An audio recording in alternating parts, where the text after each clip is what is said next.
জরিলাম বাজারে প্রকাশ্যে আগ্নেয়াস্ত্রে ঝালকানি, ফেন্সি বুঝায় গাড়ি লুট, আহত একাধিক।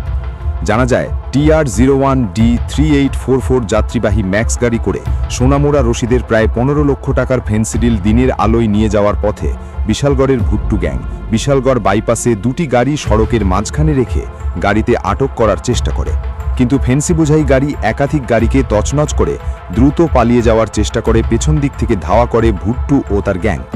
জরিলাম বাজারে ফেন্সি বোঝাই গাড়ি আটক করে গাড়িতে থাকা প্রায়ই সম্পূর্ণ ফেন্সিডিল লুট করার পাশাপাশি ছুরি দিয়ে গাড়ির চালককে এলোপাথারি আঘাত করে। ছিনতাইকারীদের হাতে আগ্নেয়াস্ত্র সহ একাধিক ধারালো অস্ত্র দেখে আতঙ্কিত হয়ে পড়ে ব্যবসায়ীরা, যে যার মতো করে পালিয়ে যেতে চেষ্টা করে।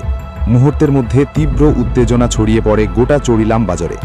খবর পেয়ে সিপাহীজলা জেলার অতিরিক্ত পুলিশ সুপার রাজীব সূত্রধর সহ বিশালগড় থানার বিশাল পুলিশ ঘটনাস্থলে চলে যায়। পুলিশ ঘটনাস্থলে পৌঁছানোর পূর্বেই ছিনতাইকারীরা তাদের কাজ সম্পূর্ণ করে ঘটনাস্থল থেকে পালিয়ে যাওয়ার পথে এক ছিনতাইবাজকে ধরে ফেলে স্থানীয়রা। তার নাম সুমিত সাহা, বাড়ি বিশালগড় জাঙ্গালিয়া। অন্যদিকে রক্তাক্ত নেশা কারবারির অপর গোষ্ঠী পালিয়ে যায়। পুলিশ ধৃত এক ছিনতাইবাজ সহ গাড়ি উদ্ধার করে থানায় নিয়ে আসে।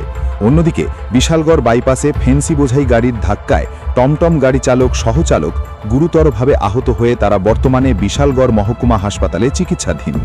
তবে প্রকাশ্যে দিনের আলোয় বিশালগড় বাইপাস ধরে ফেন্সি বোঝাই গাড়ি যায়, অথচ ট্রাফিক পুলিশের গাড়ি সহ বিশালগড় থানার পুলিশ থাকা সত্ত্বেও গাড়ি থেকে আটকানোর চেষ্টা করেনি। ডিডি রিপোর্ট, প্রতিবাদ নিউজ।